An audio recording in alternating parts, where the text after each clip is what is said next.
Buenos días a todos. ¿Sabéis por qué no sabemos a ciencia cierta cuál fue el día que Jesús nació? ¿No lo sabéis por qué? Porque Dios no tenía interés ninguno en que celebráramos este día. Lo que sí sabemos exactamente, con toda seguridad, es el día en que Jesús murió y el día en que Jesús resucitó. Y además el mandamiento de cada vez que nos reuniéramos conmemorar su muerte y proclamar su resurrección. Esa es nuestra obligación como cristianos. El día del nacimiento de Jesús no lo necesitábamos saber. Por eso Dios no quería que lo supiéramos. Una reflexión un poco triste, amarga. Seguro que esta mañana hay hermanos que no han estado aquí porque están preparando celebrar la Nochebuena, porque Jesús va a nacer.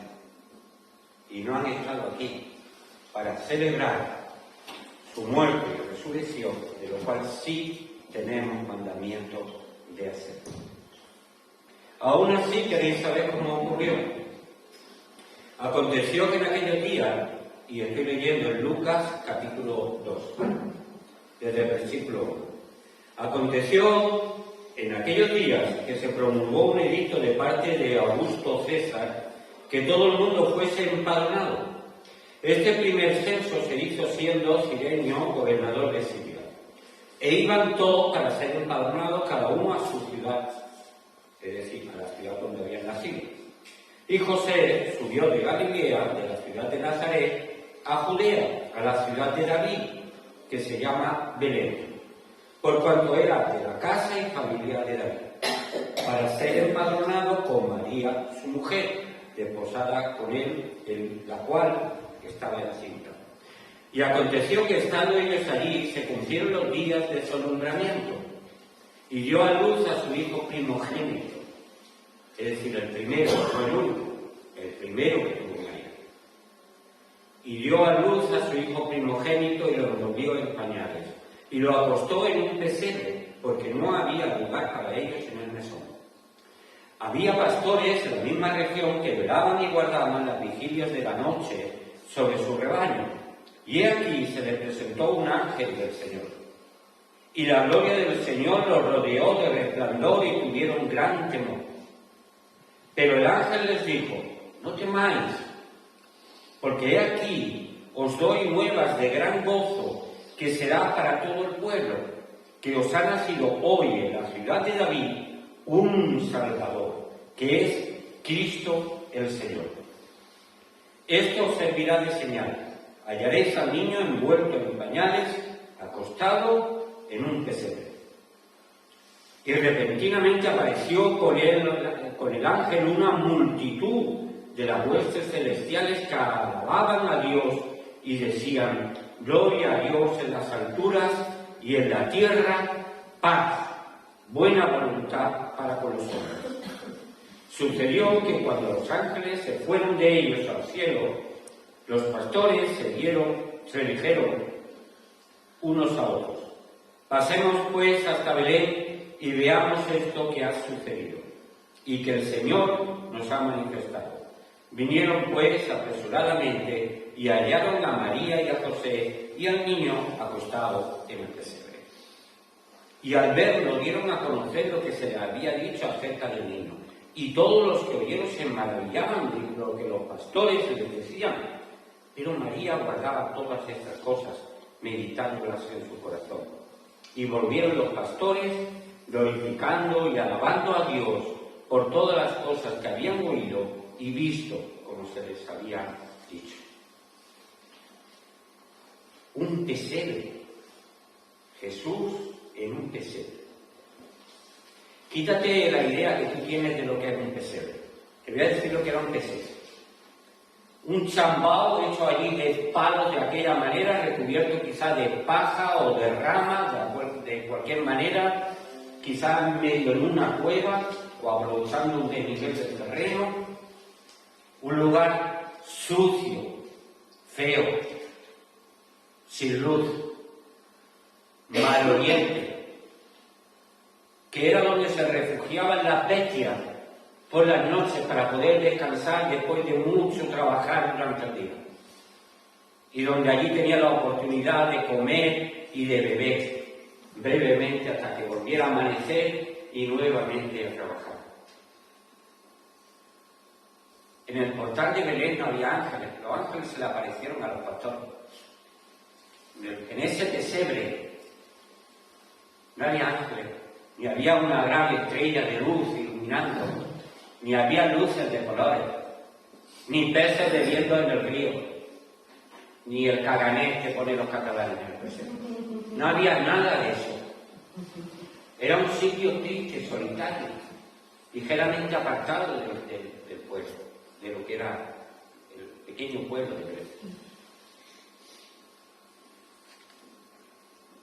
Un lugar que desde luego no era digno de recibir al Rey de Reyes y al Señor de Señores.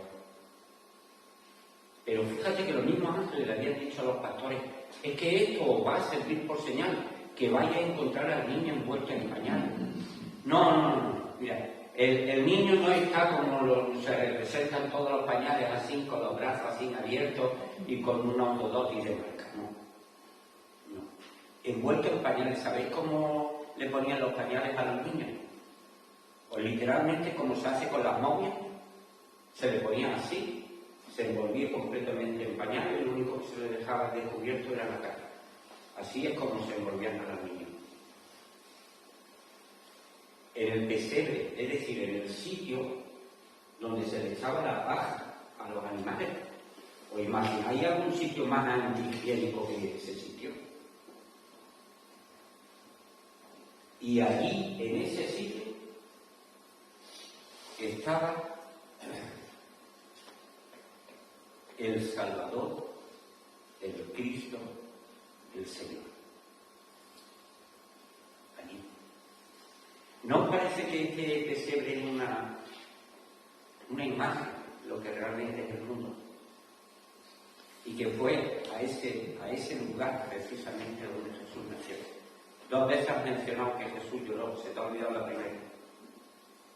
El sonido más poderoso, más hermoso, más bonito, que mayor representa la gloria de Dios, fue el día que Jesús lloró al nacer. Cuando respiró por primera vez en este mundo.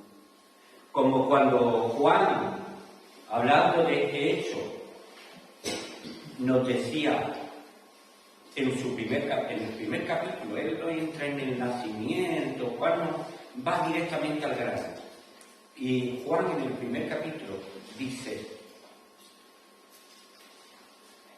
en el principio era el Verbo, y el Verbo era con Dios, y el Verbo era Dios. El Verbo, la palabra, la voz de Dios, que se expresó por primera vez llorando en un triste y pobre pesebre. Esa voz, era en el principio con Dios, todas las cosas por Él fueron hechas, y sin Él nada de lo que ha sido hecho fue hecho. En Él estaba la vida, y la vida era la luz de los hombres. Y un poco más adelante, en el versículo 14, decía: y aquel verbo, aquella palabra, aquello que representa el poder de Dios, recuerda que por su palabra fue hecho todo el mundo. Ese verbo fue hecho carne y habitó entre nosotros, y vimos su gloria como del unigénito del Padre, lleno de gracia y de verdad. No hay mayor regalo, en peor envoltorio, que Jesús acostado en un pesebre. No te habla ya eso de la humildad, no te habla eso ya de que Él se desprendió de toda su gloria para venir a dónde, para estar en el sitio donde ninguno de nosotros hubiese puesto a su hijo, Fíjate, de la gloria del cielo a la diestra del Padre, a un pobre y triste pesebre. Ese verbo fue hecho carne y habitó entre los hombres. Fíjate que si nos vamos a lo que Jesús mismo dijo, que en el fondo era lo que importaba, porque el nacimiento de este niño no importa el día que fue, no importa el día que fue, sino lo que vino a hacer. Eso es lo importante y es lo que no deberíamos de olvidar y lo que deberíamos de estar celebrando todos los días. ¿Para qué vino Jesús a la tierra? Pues mirad, ya el hecho de su mismo nacimiento fue la culminación de todas las promesas de Dios acerca de la bendición que Dios quería para toda la humanidad. Desde el principio, desde que Adán y Eva pecaron, Jesús ya hizo su primera promesa acerca de que un día enviaría a su Hijo. Y así fueron durante siglos prometiendo esa venida. Y después de 400 años aproximadamente, donde Dios ya no mandó ningún profeta, silencio total acerca de la voz de Dios, entonces vino el cumplimiento de todas las promesas. Con el nacimiento llorando este niño en aquel triste pesebre. Y Jesús tuvo la oportunidad, nos lo cuenta en Lucas 4, a partir del versículo 16, que él entró a la ciudad donde él no había nacido, sino donde se había criado. Dice que Jesús vino a Nazaret, donde se había criado, y en el día de reposo, es decir, un sábado, entró en la sinagoga conforme a su costumbre. Jesús tenía la costumbre de ir a la reunión, a la congregación del pueblo de Dios. Ojalá se pueda decir de nosotros, tengo la costumbre, porque no falto, de venir al encuentro de la reunión del pueblo de Dios, nosotros los domingos. Conforme a su costumbre, y se levantó a leer. Y él le dijo del libro del profeta Isaías, y habiendo abierto el libro, halló el lugar donde estaba escrito: el Espíritu de Dios está sobre mí, por cuanto me ha ungido para dar buenas nuevas a los pobres. Me ha enviado a sanar a los quebrantados de corazón, a pregonar libertad a los cautivos y vista a los ciegos, a poner en libertad a los oprimidos, a predicar el año agradable del Señor. Y enrollando el libro, lo dio al ministro y se sentó. Y los ojos de todos de la sinagoga estaban fijos en él, esperando que dijera algo, que hiciera algún comentario. Y él simplemente les dijo: hoy se ha cumplido estas escrituras delante de vosotros. ¿Para qué vino Jesús? ¿Vino a sanar enfermedades? No. ¿Sanó Jesús a todos los ciegos que había en el pueblo de Israel? No. A los que él quiso, sí. ¿Sanó a todos los leprosos? No. Pero a algunos sí. ¿Cuál era la misión realmente de Jesús? Proclamar el año agradable del Señor. Dios no estaba pensando en tus enfermedades del cuerpo, porque está claro que vamos a convivir con las enfermedades desde que nacemos hasta que morimos. Dios está preocupado por la salud de tu alma y de tu espíritu. Y es triste que a veces, porque lo manifestamos así a través de nuestras oraciones, nosotros estamos continuamente más preocupados por nuestra salud del cuerpo que no por lo que a Cristo le interesa, que es por la salud de tu alma y de tu espíritu. Gloria a Dios si tuviéramos que andar en una silla de ruedas, pero realmente nuestra alma y nuestro espíritu fuera libre, tan libre que pudiéramos orar. Él mismo expuso cuál era su misión. Su misión era ayudarnos a ver mejor, a sanar a los quebrantados de corazón, a dar libertad a los cautivos. ¿Cautivos de qué? Es que Jesús fue por la cárcel librando, como hizo Espartaco en la película, ¿no? Se reveló como gladiador que era, y fue liberando a los esclavos, fue liberando a los gladiadores, y se quiso enfrentar al Imperio Romano. ¿Sabéis que todo el pueblo de Israel, cuando estaban esperando el Mesías, lo que estaban esperando era un rey guerrero libertador que los liberase del pueblo del Imperio Romano? Eso es lo que ellos esperaban. ¿Y qué es lo que encontraron? Algo mucho mayor. Algo mucho mayor. Porque Él no vino a libertar a los esclavos de las cárceles. No. Vino a librarnos de nuestras cadenas. Vino a librarnos de nuestras propias condenaciones. Vino a librarnos de nuestras propias miserias. Esa es la auténtica libertad. Igual que la ceguera no es la que te impide ver, como nos pasa a los que llegamos a cierta edad, ¿verdad, Ricardo? Así no veo nada. Así veo toda la letra. La ceguera no está aquí en nuestros ojos. Hay personas que son ciegos y que ven mejor que tú y que yo. Es la visión espiritual de este mundo y de las cosas que están por venir lo que realmente importa. Y Dios vino a darnos esa visión. ¿Cómo demostró Jesús que realmente tenía el poder de hacer todas esas cosas invisibles que pertenecen al espíritu y al alma? Pues reforzándolo, haciendo milagros en los cuerpos, para que le diesen la autoridad para decir: yo puedo hacer esos cambios también en tu alma y en tu espíritu.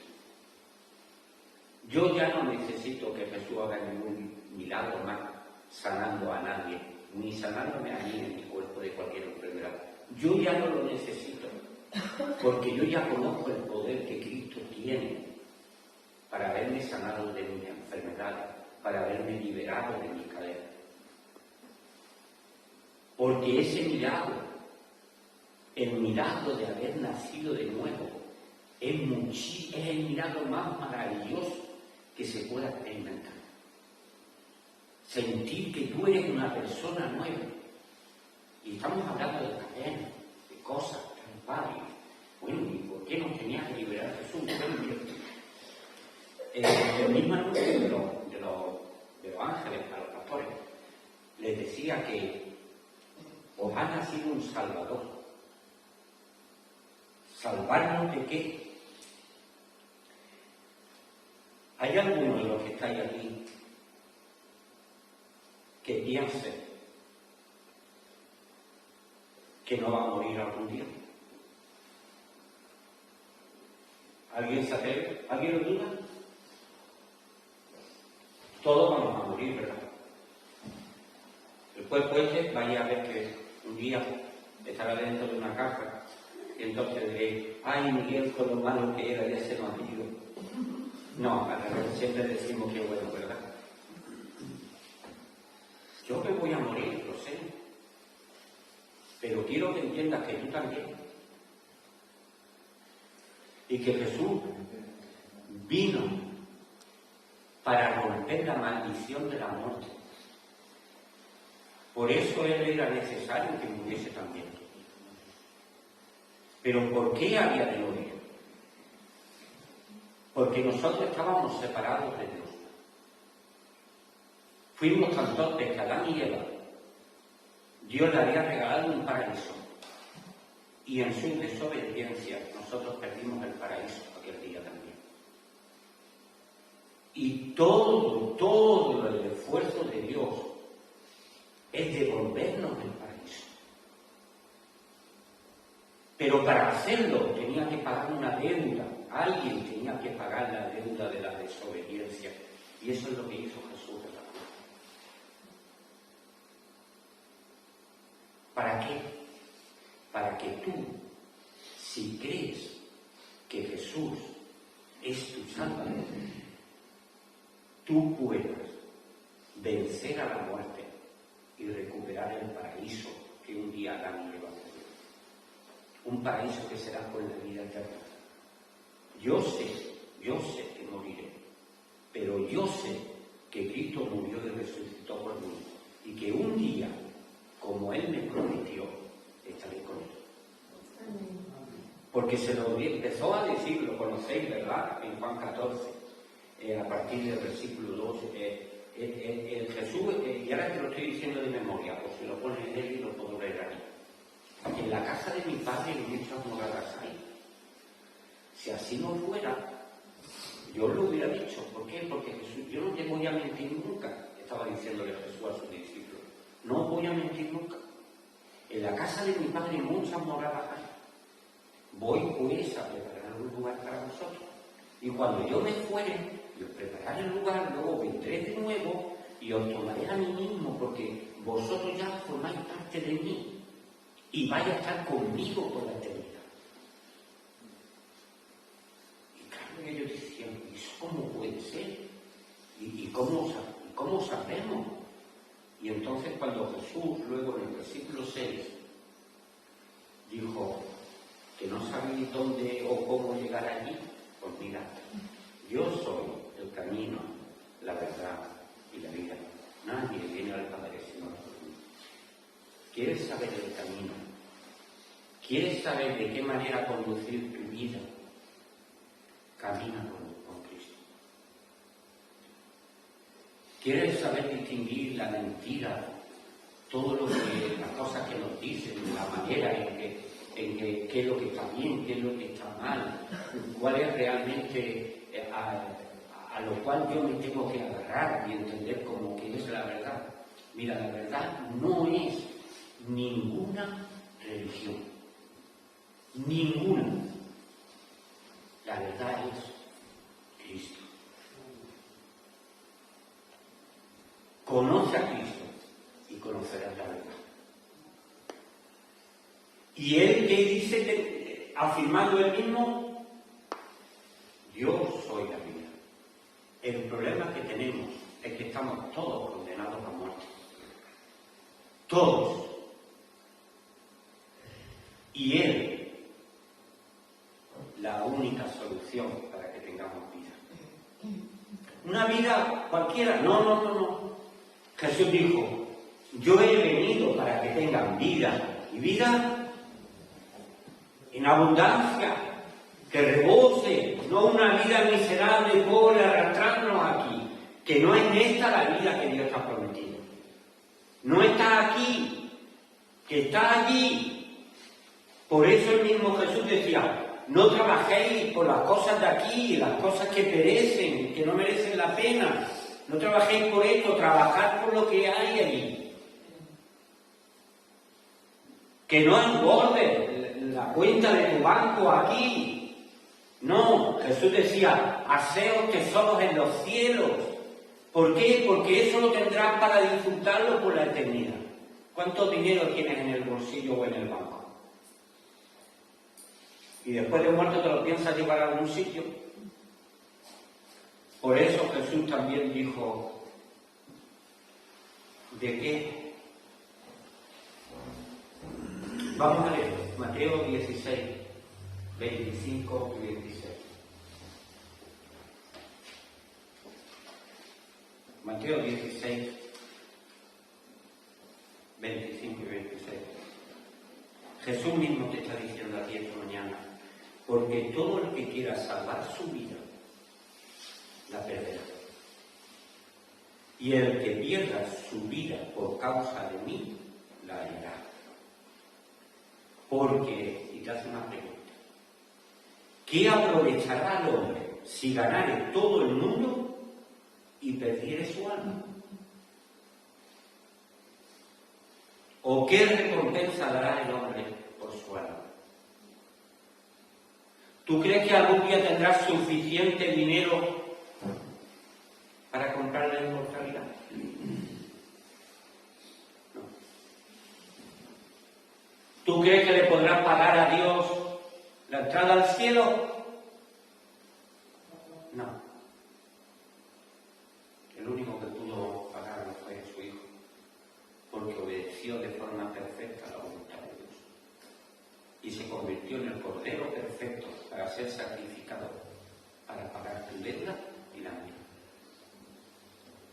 ¿De qué? Mira, cuando tú te empeñas en buscar tu propia vida, cuando tú quieres salvar tu vida, la vas a perder.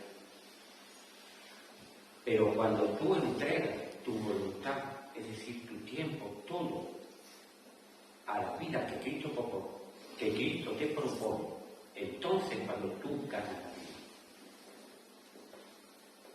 Parece una contradicción, pero no lo es. No lo es. Cuando yo pongo a Dios en primer lugar, me doy cuenta de que soy mucho más feliz, me encuentro más pleno, encuentro la plenitud, encuentro el gozo, encuentro la paz, encuentro la serenidad, encuentro la mansedumbre, encuentro el amor, encuentro el gozo. Cuando realmente, en primer lugar, está la vida en Cristo. El cómo tenga que yo vivir mi vida, pues en Él está mi vida. No es lo que yo decido hacer con mi vida, sino en la vida que Él me propone está la vida. Pero sí, seguimos empeñándonos en buscar nuestras maneras de hacer las cosas.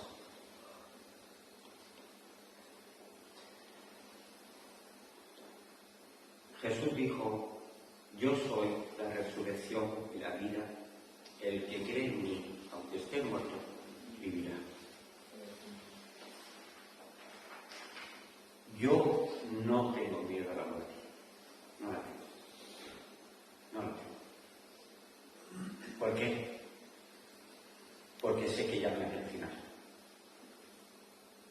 Porque en Cristo, que Él fue la resurrección, el primer resucitado, el primogénito de los resucitados, en Él está mi esperanza de vida eterna. Jesús también quiere ser tu maestro, y Él decía mismo a sus discípulos: vosotros me llamáis maestro y decís bien, porque lo soy, pero eso no debería de llevarnos a que nosotros intentáramos buscar la enseñanza, la manera de vivir que Él nos propone. Que nosotros tuviéramos más interés por conocer cómo Él entendía la vida. Y también Jesús es el Señor. Él se quejaba un poco amargamente: ¿por qué me llamáis Señor, Señor, y no hacéis lo que yo digo? ¿Por qué? ¿Por qué me decís Señor y luego soy desobediente? Mire, que aquí no se trata de que tú seas un esclavo de Cristo. No se trata de eso. Se trata de que tú entiendas que cuando tú haces la voluntad de Cristo, te conviertes en su amigo. Jesús lo dijo con otras palabras: vosotros seréis mis amigos si hicierais las cosas que yo os mando. Nosotros encontraríamos la felicidad, la amistad de Cristo en la obediencia a Cristo. Pero siempre que nos empeñamos en hacer lo contrario, siempre nos va a ir mal. Hablando de esto de Señor y a quién obedecemos y a quién no obedecemos, Pedro se tuvo que encontrar en una situación donde él tenía que decidir una cosa. Todas las autoridades religiosas del pueblo le dijeron: te prohibimos que hables en el nombre de Jesús. Queremos que dejes de proclamar a Jesús como el Cristo, como el Salvador, como el Maestro, como el Señor. Y Pedro le dijo: es necesario obedecer a Dios antes que a los hombres. ¿Cuántas veces no caemos nosotros en la trampa de obedecer a los hombres antes que a Dios? ¿Por qué faltan tantos hermanos hoy aquí?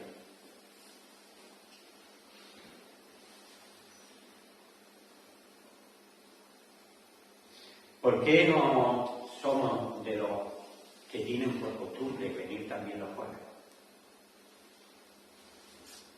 Porque obedecemos antes otras cosas que a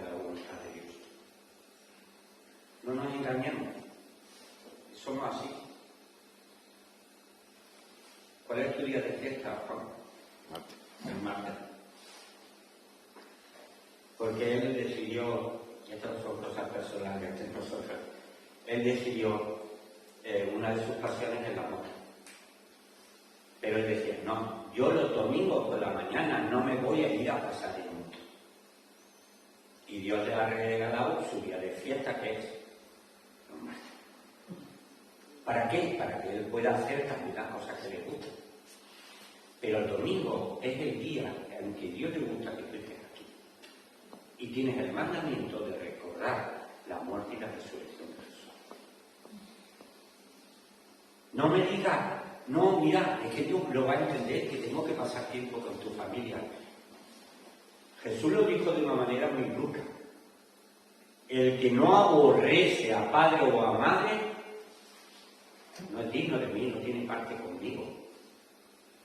¿Nos lo tenemos que tomar literalmente esto? No, sabemos que no. Sabemos que es más bien en el sentido de que si Dios para nosotros no es más importante que tu mujer, que tu marido, que tus hijos, que tus padres, si tú no pones en primer lugar la obediencia a Dios, en primer lugar, tú no amas a Dios sobre todas las cosas. No nos engañemos.